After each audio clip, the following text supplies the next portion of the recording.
Babybel po at Milo. Salamat po. Nag-comment ay si Marga. Iting ating Babybel, iting ating Milo na bibili ko lang, di-deliver lang.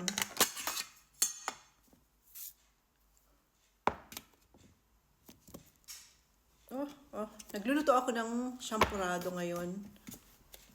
Paano ba natin ito mabubuksan? Ayun.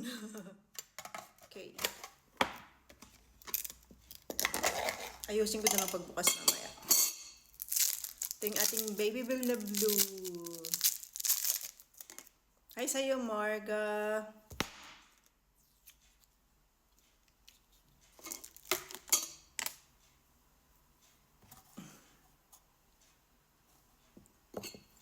Lagyan natin siya. Ito, susukin natin siya dito. Okay, yan.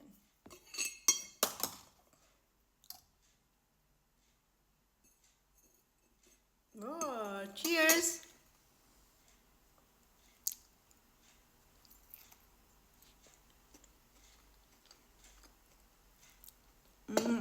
Wow, sarap.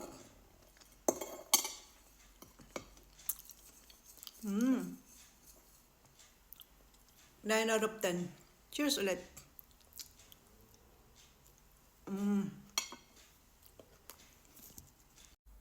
Try natin itong tasty bread. Palaman natin itong Nutella. Tapos, budbura natin ng Milo.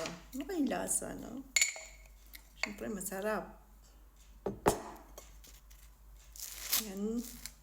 Tinost ko muna itong Ito ay toasted tasty bread.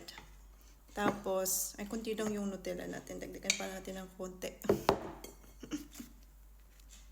Ayan. Tapos, budburon natin siya ng Milo. Kung gusto niyo umorder ng Milo sa Nutella, nasa Emma's Cucina PH, meron ako dong yellow basket. Yan.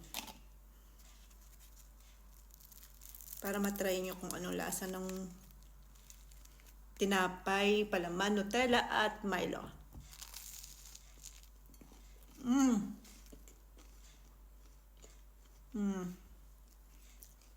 Sarap, may kapartner na gatas.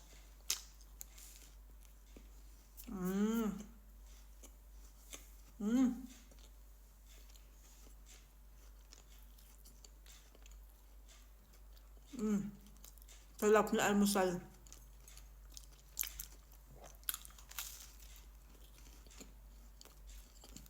Nine out of 10. Habang tinatry natin itong tinapay, lagyan natin ng jam, tapos budburan ng Milo. May nag-comment, hi sa'yo Angel, ilang taon na po kayo ma'am? Yung iba kapag tinatanong ko ilang taon na sila, ayaw nila ng gano'n na tinatanong ko ilang taon na sila. Pero ako okay lang naman sa akin na sabihin ko kung ilang taon na ako. Kaya lagay muna natin itong jam dito sa tinapay. I'm 37 na. 37 na ako. Sa tingin nyo, sa unang yung tingin, ilang taon na ako? Nagsabi dyan, 40, 50, 50. Meron naman nagsasabi na mga nasa 20s pa lang. Iba 30s. 37 na ako. At proud ako dyan kasi marami na akong experience sa buhay, mga experiences na naranasan ko. Cheers sa'yo, Angel.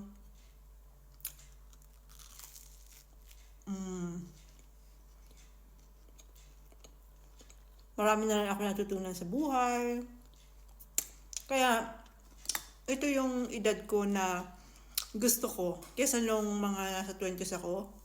Kasi sobrang immature ako nun eh. Ngayon maganda na.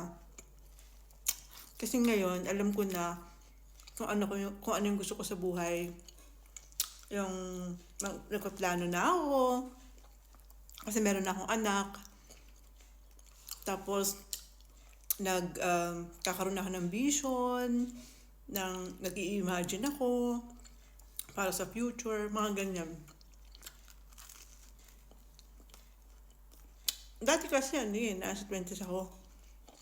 Parang hindi ko alam kung anong gusto ko kinabukasan.